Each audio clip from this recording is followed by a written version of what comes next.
Hello दोस्तों, study up YouTube channel में आप लोग का स्वागत है। आज हम इस वीडियो में जानने वाले हैं दोस्तों top 30 MCQ on computer awareness basics पर। ये सभी question NICL assistant mains exam में और एनआईसीएल ईओ मेंस एग्ज़ाम में बहुत ही लाभदायक साबित होंगे दोस्तों। जो भी इस बार एग्ज़ाम देने जा रहे हैं एनआईसीएल असिस्टेंट और एनआईसीएल ईओ मेंस एग्ज़ाम और आगे आरआरबी पीओ या आरआरबी क्लर्क भी देने वाले हैं, ठीक है, वो ये वीडियो उन लोगों के लिए भी बहुत ही फ़ायदेमंद होगा। ठीक है, इसमें ये सारे क्वेश्चन जो करवाए जा रहे हैं, ठीक है, ये सब इम्पॉर्टेंट है दोस्तों, आप लोगों को जानना चाहिए क्योंकि ये सब कॉमन क्वेश्चंस होते हैं जो कि एग्ज़ाम में बार बार रिपीटेड होते हैं। ठीक है, तो चलिए दोस्तों आज का वीडियो हम लोग स्टार्ट करते हैं। और स्टार्ट करने से पहले दोस्तों अगर आप लोग हमारे चैनल पर नए हैं तो हमारे चैनल को लाइक शेयर एंड सब्सक्राइब कर लीजिएगा और बेल नोटिफिकेशन को भी ऑन कर लीजिएगा, जिससे हमारे नए वीडियो आने वाले का नोटिफिकेशन आप लोग को सबसे पहले प्राप्त हो जाए। ठीक है, तो चलिए दोस्तों वीडियो स्टार्ट करते हैं हम लोग। तो देखिए दोस्तों सबसे पहला क्वेश्चन क्या है हमारा।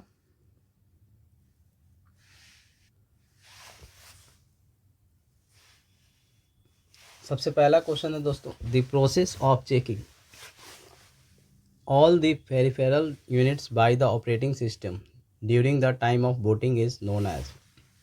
तो बताना है दोस्तों कि जो ऑपरेटिंग सिस्टम बूटिंग के समय में चेक करता है कि जितना भी उसके यूनिट्स में जितना भी हार्डवेयर वगैरह लगा हुआ है या सॉफ्टवेयर इनबिल्ड है, ऑल पेरिफेरल डिवाइसेस, कि वो सही है या नहीं है, तो उसे क्या कहते हैं। ठीक है, तो आप लोग को ये जानना चाहिए दोस्तों। ठीक है, तो बताइए दोस्तों क्या हो सकता है इसका आंसर। तो चलिए दोस्तों सही आंसर इसका क्या हो सकता है बता देता हूँ। पोस्ट क्या हो सकता है, पोस्ट। अब पोस्ट का फुल फॉर्म क्या हो सकता है दोस्तों, पावर ऑन सेल्फ टेस्ट। क्या हो सकता है इसका full form, power on self test.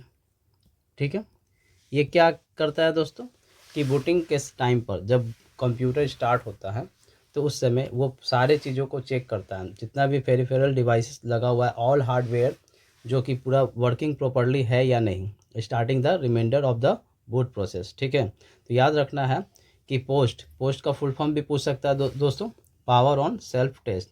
ये कब होता है, जब ऑपरेटिंग सिस्टम, जब हम लोग कंप्यूटर स्टार्ट करते हैं तो उससे पहले ऑपरेटिंग सिस्टम हमारा सारे पेरिफेरल डिवाइसेस जितना भी हार्डवेयर लगा हुआ है उसको चेक करता है, प्रोसेस। ठीक है, इसी प्रोसेस को हम लोग बोलते हैं पोस्ट। ठीक है, पावर ऑन सेल्फ टेस्ट।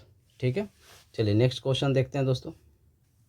देखिए दोस्तों नेक्स्ट क्वेश्चन है हमारा, the ability to recover and read deleted और damaged files from a criminal's computer is an example of a law enforcement specialty called। क्या कहलाएगा दोस्तों, ये बताना है आपको।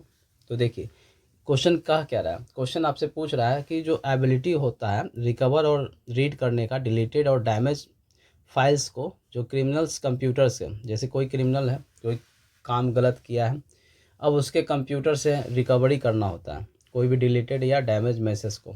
ठीक है, तो उसमें हम क्या वर्ड यूज करते हैं, तो इसमें हम लोग बोलते हैं दोस्तों कंप्यूटर फॉरेंसिक, बोलते हैं ना कंप्यूटर बोलते हैं फॉरेंसिक जांच चल रही है। ठीक है, तो कोई भी जांच करते हैं तो फॉरेंसिक वर्ड यूज करते हैं, अगर वो साइबर से रिलेटेड है तो कंप्यूटर फॉरेंसिक कहलाता है। ठीक है, तो याद रखिएगा दोस्तों कि ये एबिलिटी किस कैटेगरी में आता है, डिलीटेड और डैमेज डाटा को रिकवर करने के लिए कंप्यूटर फॉरेंसिक में। ठीक है, चलिए नेक्स्ट क्वेश्चन पे चलते हैं दोस्तों। तो देख लीजिए दोस्तों नेक्स्ट क्वेश्चन है हमारा, MIDI स्टैंड्स फॉर। इसका फुल फॉर्म भी आपको आना चाहिए दोस्तों, ये सब कॉमन क्वेश्चन है जो कि आपके NICL असिस्टेंट के लिए बहुत इंपॉर्टेंट होंगे। ठीक है, चलिए देखिए दोस्तों और ध्यान रखिएगा दोस्तों, कंप्यूटर का इग्नोर नहीं कीजिएगा, कंप्यूटर का क्वेश्चन बहुत महत्वपूर्ण होगा क्योंकि 40 मार्क्स का 50 मार्क्स का होने वाला है। NICL असिस्टेंट में 50 मार्क्स है और NICL AO में 40 मार्क्स का है। ठीक है, तो इग्नोर मत कीजिएगा क्योंकि सिलेक्शन में ये बहुत अहम रोल निभाएगा। ठीक है, तो देखिए दोस्तों इसका सही आंसर क्या हो सकता है, म्यूजिकल इंस्ट्रूमेंट डिजिटल इंटरफेस, याद रखिएगा। म्यूजिकल इंस्ट्रूमेंट डिजिटल इंटरफेस इसका फुल फॉर्म है, याद रखिएगा। Musical instrument digital interface MIDI का होता है, ठीक है। ये क्या होता है दोस्तों, ये एक प्रोटोकॉल है जो कि डिज़ाइन किया गया है रिकॉर्डिंग और प्लेइंग बैक के लिए, म्यूजिक के लिए, जो डिजिटल सिंथेसाइसिस पे काम करता है, ठीक है। तो याद रखिएगा, पर्सनल कंप्यूटर के लिए साउंड कार्ड्स की तरह ये बिहेव करता है, ठीक है। चलिए नेक्स्ट क्वेश्चन पे देखते हैं दोस्तों। तो ये रहा हमारा नेक्स्ट क्वेश्चन दोस्तों। What is the term that refers to an add hidden inside software that you downloaded from an internet site, ठीक है। तो बताना है दोस्तों कि क्या टर्म हम लोग रेफर्स करते हैं एक हिडन इनसाइड सॉफ्टवेयर जो कि हम लोग डाउनलोड करते हैं इंटरनेट साइट्स पे। एक हिडन होता है, ठीक है, आपको पता नहीं चलता और डाउनलोड हो जाता है, ठीक है। कभी कभी आप लोग भी कोई चीज़ सर्च वगैरह करते होंगे मूवी वगैरह डाउनलोड करने के लिए, तो देखते हैं ना दोस्तों, मूवी डाउनलोड करने जा रहे हैं तो फिर अचानक कुछ और एडवेयर के रूप में आ जाता है, ठीक है, जो हम लोग डाउनलोड नहीं करना भी चाहते हैं फिर भी हमारे सामने आ जाता है, ठीक है। 3 पत्ती तो कभी ये तो कभी वो, कोई भी सॉफ्टवेयर या कोई भी चीज़ आ जाता है सामने और क्लिक हो जाता है और अपने अपने डाउनलोड होना चालू हो जाता है, ठीक है। तो उसी को हम लोग बोलते हैं क्या, एडवेयर। क्या बोलते हैं, एडवेयर, जो कि हिडन इनसाइड होता है सॉफ्टवेयर, ठीक है, जो हम लोग करना नहीं चाहते हैं फिर भी अपने आप डाउनलोड हो जाता है, उसे बोलते हैं एडवेयर, याद रखिएगा। चलिए नेक्स्ट क्वेश्चन दोस्तों। Digital computer use a dash to encode data and program system. तो बताना है दोस्तों डिजिटल कंप्यूटर क्या यूज करता है इनकोड करने के लिए डाटा को और प्रोग्राम सिस्टम को। चलिए बताइए दोस्तों क्या हो सकता है। तो याद रखिएगा दोस्तों, डिजिटल कंप्यूटर्स यूज करता है बाइनरी सिस्टम। क्या करता है, बाइनरी सिस्टम यूज करता है हमारे डाटा को इनकोड करने के लिए और प्रोग्राम सिस्टम को, ठीक है, याद रखिएगा। Digital computers use binary system, ठीक है। चलिए नेक्स्ट क्वेश्चन पे चलते हैं दोस्तों। देखिए दोस्तों नेक्स्ट क्वेश्चन है हमारा, commands at the top of a screen such as files, edit, format and tools to operate and change things that are incorporated in। तो बताना है दोस्तों कि जो जैसे फाइल, एडिट, फॉर्मेट, टूल्स किस मेनू बार में आ सकते हैं या टूल बार में आ सकते हैं या यूजर फ्रेंडली वर्ड प्रोसेसर्स किस में आता है दोस्तों, ये बताना है आपको। तो जाहिर सी बात है दोस्तों, फाइल, एडिट या फॉर्मेट या टूल्स जो ऑपरेट करते हैं वो किस में आ सकता है, ये सब में तो आएगा नहीं, वर्ड प्रोसेसर में, यूजर फ्रेंडली में नहीं, ना ही टूल बार में। तो क्या किस में आएगा, मेनू बार में। मेनू बार में हम लोग देखते हैं जहाँ पर कि फाइल्स का रहता है, एडिट करने का, फॉर्मेट का या टूल्स का जो भी ऑपरेट टैब रहता है उसी में रहता है, तो याद रखिएगा मेनू बार में, ठीक है। चलिए नेक्स्ट क्वेश्चन पे देखते हैं दोस्तों। Which among the following is the largest unit of storage. तो बताना है कि लार्जेस्ट यूनिट स्टोरेज कौन सा है, ये जो दिया हुआ है आपको 5 ऑप्शन में। तो देखिए दोस्तों, इसमें बाइट, बीट, बग, निबल, ये सब क्या है, स्टार्टिंग का है, तो ये तो लार्जेस्ट हो नहीं सकता है दोस्तों। इसमें क्या लार्जेस्ट है आपका, पेटाबाइट, ठीक है दोस्तों। इजी क्वेश्चन है, मगर नहीं, अगर जिन्होंने पढ़ा है तो उनको पता ही नहीं चलेगा। अगर जिन्होंने एक बार भी पढ़ा है मेमोरी वाला टॉपिक तो वो जानते होंगे, ये बेसिक है। चलिए next, which among the following is a language directly understood by CPU। तो बताना है CPU के द्वारा वो इसमें से कौन सा लैंग्वेज है जो कि डायरेक्टली अंडरस्टूड है CPU के द्वारा, ठीक है। तो बताइए दोस्तों कौन सा हो सकता है। तो याद रखिएगा दोस्तों, जो डायरेक्टली अंडरस्टूड है CPU के द्वारा वो है आपका कौन सा लैंग्वेज, मशीन लैंग्वेज, ठीक है, याद रखिएगा। मशीन लैंग्वेज जो कि डायरेक्टली अंडरस्टूड बाय CPU होता है, ठीक है। CPU याद रखिएगा दोस्तों, कौन कौन सा लैंग्वेज नहीं डायरेक्टली अंडरस्टूड कर सकता है। तो याद रखिएगा, CPU does not understand the C language, फिर C++, ठीक है, और एनी हाई लेवल लैंग्वेज, ठीक है, और जावा, HTML, ये सब क्या है आपका हाई लेवल लैंग्वेज है, तो ये डायरेक्टली अंडरस्टूड नहीं होता। तो याद रखिएगा डायरेक्टली अंडरस्टूड बाय सीपीयू कौन सा लैंग्वेज होता है? मशीन। ठीक है, नेक्स्ट क्वेश्चन देख लीजिए दोस्तों। Which of the following is the type of software that controls the internal operation in the computer and controls how the computer works with all its parts। तो बताना है दोस्तों कि ये कौन सा सॉफ्टवेयर है जो कि कंट्रोल करता है पूरा इंटरनल ऑपरेशन कंप्यूटर के अंदर में, जो कि how the computer works with all its parts. तो बताइए दोस्तों क्या हो सकता है इसका आंसर? तो हम लोग जानते हैं दोस्तों, बिना ऑपरेटिंग सिस्टम सॉफ्टवेयर का कोई काम नहीं हो सकता, और ऑपरेटिंग सिस्टम सॉफ्टवेयर ही जो कि क्या करता है, सारे इंटरनल ऑपरेशंस को क्या करता है, कंट्रोल करता है।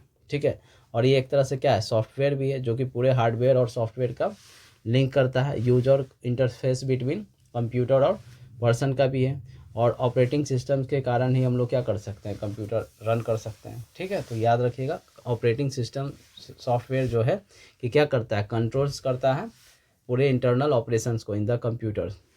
ठीक है, चलिए नेक्स्ट क्वेश्चन पे चलते हैं दोस्तों। देखिए, term referring to a person who uses his और her expertise to gain access to other people's computer to get information illegally और डैमेज।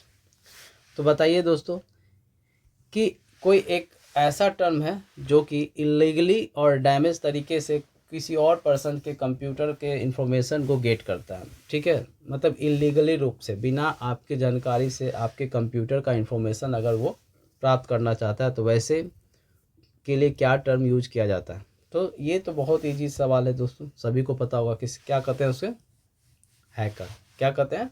हैकर एक समवन है जो कि क्या करता है, किसी भी अदर पर्सन के या अदर कंपनी के कंप्यूटर में से इंफॉर्मेशन को हैक कर करके अपने आप में ले लेता है, जो कि इलीगल होता है दोस्तों। नेक्स्ट क्वेश्चन देखिए दोस्तों, WPAN, WPAN स्टैंड्स फॉर। तो बताइए दोस्तों इसका फुल फॉर्म क्या होता है? तो पैन का फुल फॉर्म तो याद होगा दोस्तों, क्या होता है? Personal area network. और जब W लगी है उसमें तो क्या बोलेंगे, बताइए, कंफ्यूज नहीं होना है दोस्तों इसमें कि वाइड एरिया पर्सनल नेटवर्क बोल देंगे। ठीक है, ऐसा नहीं है, यहाँ पर आपका आंसर होगा वायरलेस पर्सनल एरिया नेटवर्क, हमारा सही आंसर होगा। ठीक है, W for wireless personal area network. WPAN याद रखिएगा क्या होता है, वायरलेस पर्सनल एरिया नेटवर्क। ये सभी ऐसे क्वेश्चंस हैं दोस्तों, इसमें हम लोग मिस्टेक कर सकते हैं। ठीक है, तो ऐसे क्वेश्चंस को ध्यान रखिएगा। ठीक है, और दोस्तों अगर ये क्वेश्चंस का PDF आपको चाहिए तो हमारे टेलीग्राम चैनल को ज्वाइन कर लीजिए, जो कि नाम है विशाल सर 0। ठीक है, इस टेलीग्राम चैनल का लिंक भी मैं डिस्क्रिप्शन में डाल दूंगा। ठीक है, लेकिन आप इसको सर्च भी कर सकते हैं आप टेलीग्राम चैनल पर जाकर। ठीक है, वहाँ आपको मिल जाएगा। ठीक है, इसका PDF भी वहीं पे मिलेगा, और भी जो भी नोट्स एंड PDF अपडेट्स वगैरह आपको वहाँ पर हमेशा मिलते रहेगा। ठीक है, चलिए दोस्तों नेक्स्ट क्वेश्चन पे चलते हैं। The basic input output system BIOS is stored in. तो बताना है कि बायोस कहाँ स्टोर होता है। बेसिक क्वेश्चन है दोस्तों, ये सब क्वेश्चंस रिपीट होते हैं एग्जामिनेशन में, तो याद रखिएगा दोस्तों, बायोस जो है कहाँ स्टोर होता है, रोम में होता है। कहाँ होता है, रोम में होता है, याद रखिएगा। सिस्टम बायोस रोम, कहाँ बायोस कहाँ होता है, रोम में। ठीक है, याद रखिएगा। और ये बायोस क्या है दोस्तों, एक फर्मवेयर है जो कि यूज किया जाता है परफॉर्म करने के लिए हार्डवेयर इनिशियलाइजेशन में। जो इनिशियलाइजेशन होता है ना ड्यूरिंग द बूटिंग प्रोसेस, वहाँ पर ये बायोस काम करता है, जिसका फुल फॉर्म क्या है, बेसिक इनपुट आउटपुट सिस्टम। ठीक है, चलिए नेक्स्ट क्वेश्चन पे चलते हैं दोस्तों। The function of an assembler is. Assembler का फंक्शन क्या हो सकता है दोस्तों? ठीक है, the function of an assembler is, क्या फंक्शन करता है, मतलब क्या काम है असेंबलर का? तो याद रखिएगा दोस्तों, असेंबलर का काम है to convert assemble language into machine language. मतलब असेंबल लैंग्वेज को मशीन लैंग्वेज में कन्वर्ट करने का काम है असेंबलर का, याद रखिएगा। चलिए नेक्स्ट क्वेश्चन देखिए दोस्तों। Computer language COBOL is appropriate for. तो बताइए दोस्तों कोबोल किस लिए यूज होता है? तो याद रखिएगा दोस्तों, पहले तो कोबोल का फुल फॉर्म याद रखिएगा क्या होता है। तो कोबोल का फुल फॉर्म होता है दोस्तों कॉमन बिजनेस ओरिएंटेड, एक सेकंड दोस्तों, कॉमन बिजनेस ओरिएंटेड लैंग्वेज। तो अब जैसा इसमें दिख रहा है क्या, बिजनेस ओरिएंटेड लैंग्वेज है, तो किस लिए यूज होगा दोस्तों? कॉमर्शियल पर्पस के लिए। बिजनेस ऐसे भी क्या होता है, कॉमर्शियल पर्पस। तो कोबोल का ये कहाँ होता है, कॉमर्शियल पर्पस के लिए यूज होता है कोबोल लैंग्वेज का, ठीक है। चलिए नेक्स्ट क्वेश्चन पे चलते हैं दोस्तों। तो देखिए दोस्तों, नेक्स्ट क्वेश्चन है हमारा, which of the following is a graphic presentation of the sequence of steps needed to solve a programming problem. तो बताना है दोस्तों इसमें क्या आंसर हो सकता है आपका। तो एक क्वेश्चन पूछ क्या है दोस्तों, एक ग्राफिक रिप्रेजेंटेशन होता है, प्रेजेंटेशन होता है जो कि सीक्वेंस ऑफ स्टेप्स होता है जो कि कोई भी प्रोग्राम को सॉल्व करने में, ठीक है, प्रोग्रामिंग होता है। तो उससे हम लोग बोलते हैं क्या, फ्लो चार्ट। क्या बोलते हैं, flow chart, program flow chart. Flow chart के मदद से क्या करते हैं हम लोग, किसी भी चीज़ को समझाते हैं, ठीक है। फ्लो चार्ट होता है ना दोस्तों, जैसे ऐसे ऐसे ऐसे कोई बॉक्स बना दिए, फिर ऐसे बना देंगे, उसमें कोई कंडीशन होगा, यस नो ऐसे करके दे देंगे, ठीक है। तो एक तरह से फ्लो चार्ट का काम करता है जो कि स्टेप बाय स्टेप यहाँ पर रहता है, ठीक है। नेक्स्ट क्वेश्चन देखिए दोस्तों, file extensions are use order to, किस लिए फाइल एक्सटेंशन का यूज किया जाता है? तो देख लीजिए दोस्तों, फाइल एक्सटेंशंस का यूज हम लोग फाइल टाइप को जानने के लिए करते हैं। आइडेंटिफाई द फाइल टाइप, कि फाइल टाइप क्या है, किस टाइप का ये फाइल है, ये वर्ड का फाइल है या पावर पॉइंट का है या एक्सेल का है, ठीक है। तो हम लोग फाइल एक्सटेंशन से पता लगा सकते हैं कि ये किसका है। जैसे ये पीपीटी रहता है, तो पीपीटी का मतलब क्या होता है, पावर पॉइंट। अगर DOCX लिखा हुआ है, .DOCX, तो किसका होता है, माइक्रोसॉफ्ट का। फिर DOT, फिर DOTX, ये सब क्या है, वर्ड का है, ठीक है। तो इस तरीके से क्या है, ये आपका क्या है, फाइल एक्सटेंशन होता है दोस्तों। फिर .PDF देखते हैं कहीं कहीं पे, तो ये सब क्या है, फाइल एक्सटेंशन बता देता है कि ये फाइल किस टाइप का है, ठीक है। तो हम लोग को फाइल एक्सटेंशन किस लिए दिया जाता है, कि फाइल के टाइप को पता करने के लिए कि ये किस टाइप का फाइल है, ठीक है। चलिए नेक्स्ट क्वेश्चन देखिए दोस्तों, what is meant by a dedicated computer. एक डेडिकेटेड कंप्यूटर के लिए क्या कहते हैं, आखिर क्या मतलब है डेडिकेटेड कंप्यूटर का?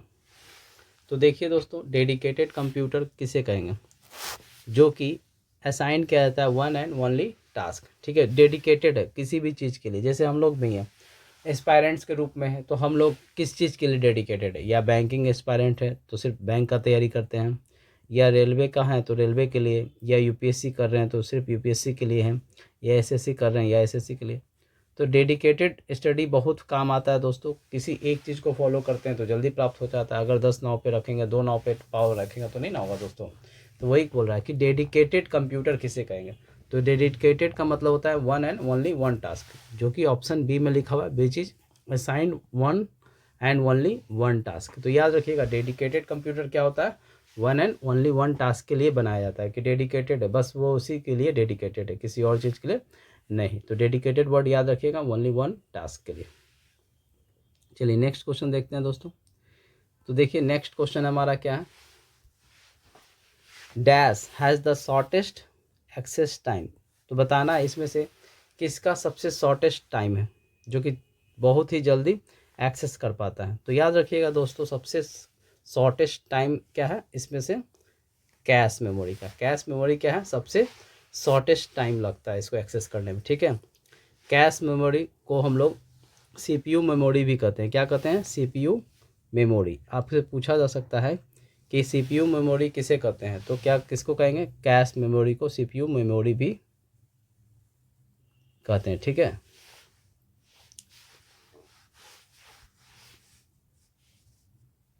नेक्स्ट क्वेश्चन देखिए दोस्तों, transformation of input into output is performed by. जो बताना है कि इनपुट जो है आउटपुट बनता है किसके द्वारा होता है, ये बताना है ट्रांसफॉर्मेशन किसके द्वारा होता है। तो याद रखिएगा दोस्तों, ट्रांसफॉर्मेशन इनपुट को आउटपुट बनाने में मदद क्या करता है, सीपीयू, ठीक है, कंट्रोल प्रोसेस यूनिट जिसका फुल फॉर्म है, ठीक है, सेंट्रल प्रोसेसिंग यूनिट जिसको बोलते हैं, ठीक है, कंट्रोल प्रोसेस यूनिट भी बोल देते हैं कभी कभी। तो याद रखिएगा सेंट्रल प्रोसेसिंग यूनिट है इसका नाम, ठीक है। सीपीयू ही क्या करता है, transformation of input into output करता है, ठीक है। नेक्स्ट क्वेश्चन देखिए दोस्तों, to recover files from a backup you perform which action. अगर हमें फाइल्स को बैकअप से प्राप्त करना है, रिकवर करना है, तो क्या हम लोग करते हैं, ठीक है। तो ये देखना है दोस्तों। तो यहाँ पर ऑप्शंस गलत टाइपिंग हो गए हैं दोस्तों, ठीक है। तो याद रखिएगा यहाँ ऑप्शन ये थे, ठीक है, रीस्टोर, स्कैन, अन इरेज या कॉपी या नन ऑफ दीज, ठीक है। तो आप लोग यहाँ पर देख सकते हैं, रिकवर करने के लिए हम लोग क्या करते हैं, रीस्टोर करते हैं, क्या करते हैं, रीस्टोर। यहाँ पर पेरिफल 19 क्वेश्चन का ही आ गया था, ठीक है। तो इसको मत ध्यान रखिएगा, ये हमारा ऑप्शन है, ठीक है। नेक्स्ट क्वेश्चन देखिए दोस्तों, which of the following shortcut key is use to search for a file और फोल्डर। तो याद रखना है कि ये कौन सा शॉर्ट की अपनाते हैं हम लोग फाइल और फोल्डर को सर्च करने के लिए। तो हमेशा याद रखिएगा दोस्तों, F3 का हम लोग यूज करते हैं फाइल और फोल्डर को सर्च करने के लिए, ठीक है, F3।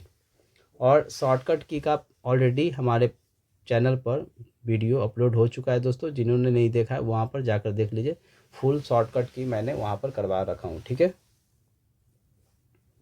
चलिए नेक्स्ट क्वेश्चन देखिए दोस्तों। नेक्स्ट क्वेश्चन आपका है दोस्तों, MPEG का फुल फॉर्म बताना। MPEG का फुल फॉर्म बताना है दोस्तों। ये सब क्वेश्चन बहुत ही ज़्यादा रिपीटेड होते हैं दोस्तों। मूविंग पिक्चर एक्सपर्ट्स ग्रुप, क्या है, मूविंग पिक्चर एक्सपर्ट्स ग्रुप, याद रखिएगा, मूविंग पिक्चर एक्सपर्ट्स ग्रुप, ठीक है, MPEG का फुल फॉर्म है, ठीक है। चलिए नेक्स्ट क्वेश्चन पे देखते हैं दोस्तों, which of the following is data that has been organised और presented in a meaningful fashion. तो बताना है ये इसका क्या आंसर हो सकता है दोस्तों। बताना है कि एक डाटा होता है और उसको हम लोग क्या करते हैं, मीनिंगफुल इन्फॉर्मेशन में हम लोग कर देते हैं, ठीक है। तो इसमें क्या होगा, मीनिंगफुल जब बन जाता है तो क्या हो जाता है, वो एक इन्फॉर्मेशन कहलाता है। डाटा है, पहले उसको इनपुट आउटपुट प्रोसेस में जाता है, उसके बाद क्या निकल के आता है, उसका आउटपुट इन्फॉर्मेशन बन जाता है, ठीक है। चलिए नेक्स्ट क्वेश्चन देखिए दोस्तों, which process check to ensure the components of the computer are operating and connected properly. तो बताना है कि वो कौन सा प्रोसेस है जिसमें कंपोनेंट्स को चेक किया जाता है कि वो पूरी तरह से वर्किंग सही है या नहीं है। तो हम लोग फर्स्ट क्वेश्चन भी देखे थे दोस्तों इससे रिलेटेड, बाय जो हम लोग पोस्ट किए थे पावर ऑन सेल्फ टेस्ट में, जिसमें क्या होता था, बूटिंग के समय ही ये चेक किया जाता है, इंश्योर पूरी तरह से कर लिया जाता है कि कंपोनेंट्स जो कंप्यूटर में जो ऑपरेट हो रहे हैं वो सही है या नहीं है, वर्किंग प्रॉपर्ली है या नहीं है।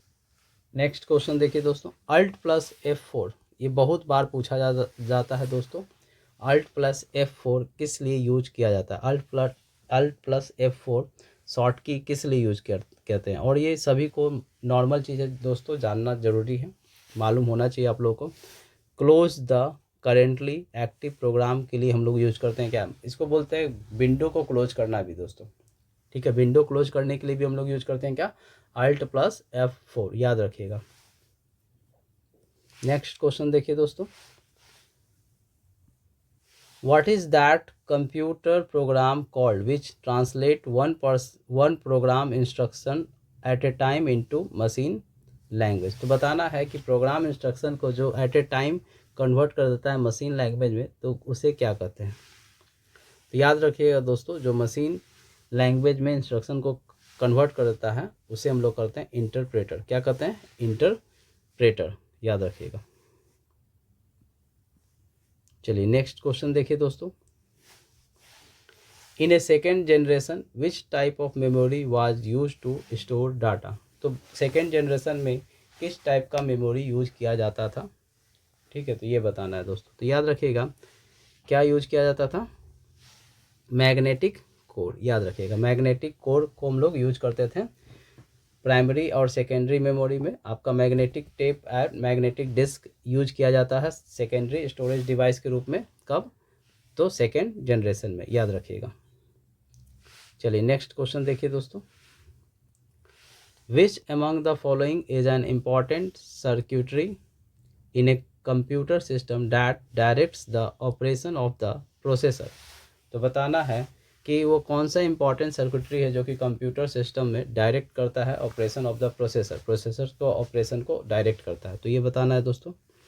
तो डायरेक्ट करने वाला कौन है दोस्तों? Control unit. याद रखिएगा कंट्रोल यूनिट का ही काम क्या होता है, वो एक सर्किटरी है कंप्यूटर सिस्टम में जो कि डायरेक्ट करता है ऑपरेशन को प्रोसेसर में। ठीक है, नेक्स्ट दोस्तों क्वेश्चन देख लीजिए। Name the type of memory which clears everything when the power of computer gets switch off. जब स्विच ऑफ हो जाता है तब सब चीज़ क्या हो जाता है, एवरीथिंग क्लियर्स हो जाता है। तो वो कौन सा मेमोरी होता है? तो याद रखिएगा वोलाटाइल। वोलाटाइल क्या होता है दोस्तों? जब पावर ऑफ हो जाता है तो पूरी तरह से डाटा इरेज हो जाता है। और याद रखना है दोस्तों वोलाटाइल मेमोरी कौन है? RAM is a volatile memory और रोम इज नॉन वोलाटाइल। वोलाटाइल का मतलब क्या होता है? अगर पावर ऑफ हो गया तो जितना भी डाटा स्टोर था वो सब खत्म हो जाएगा, लेकिन रोम में डाटा रहता है पावर ऑफ होने के बाद भी। तो नेक्स्ट क्वेश्चन देख लीजिए दोस्तों। What is the term used for measurement of how fast data moves from one place to another place? ठीक है, याद रखिएगा बताना है। वन प्लेस मूव करता है from one place to another place. तो याद रखिएगा दोस्तों ये कौन सा मेजरमेंट होता है? बीट पर सेकेंड। बीट पर सेकेंड हम लोग बोलते हैं। ठीक है, डाटा जो मूव्स करता है, स्पीड जो मेजरमेंट हम लोग करते हैं बीट्स पर सेकेंड। ठीक है, तो दोस्तों इस वीडियो में आज यही तक था, जो टॉप 30 क्वेश्चंस लिए थे बेसिक्स के लिए जो कंप्यूटर से रिलेटेड थे। तो अगर आप लोगों को ये वीडियो अच्छा लगा हो दोस्तों तो हमारे चैनल को क्या करिएगा, लाइक्स कीजिए, कमेंट कीजिए, ठीक है, शेयर कीजिए अपने दोस्तों के साथ और सब्सक्राइब कर लीजिए। ठीक है, जिससे आपको इसी तरह का वीडियो मिलते रहे। और नोटिफिकेशन बेल आइकन को भी ऑन कर लीजिए जिससे कि आपको जब भी मैं कोई नया वीडियो अपलोड करूं तो आपको पता चल सके। और कोई पीडीएफ आपको चाहिए तो हमारे चैनल जो टेलीग्राम चैनल है उसे आप लोग ज्वाइन कर सकते हैं, जिससे आपको हमारे पीडीएफ भी मिल जाएंगे। ठीक है, ये आपको पीडीएफ, हमारे चैनल का नाम है विशाल सर 0। ठीक है, तो मिलते हैं नेक्स्ट वीडियो में दोस्तों। और साथ ही साथ एक और अनाउंसमेंट है दोस्तों, जो NICL AO के लिए अकाउंट्स कैटेगरी से जो फॉर्म फिलअप किए हैं उनके लिए भी मैं वीडियो अपलोड कर रहा हूँ। अकाउंट्स से रिलेटेड जो क्वेश्चन आ सकते हैं, ठीक है, तो उसके लिए भी आप अपने हमारे चैनल को सब्सक्राइब कर लीजिए जिससे आपको क्वेश्चंस मिल जाएंगे। ठीक है, चलिए गुड बाय दोस्तों।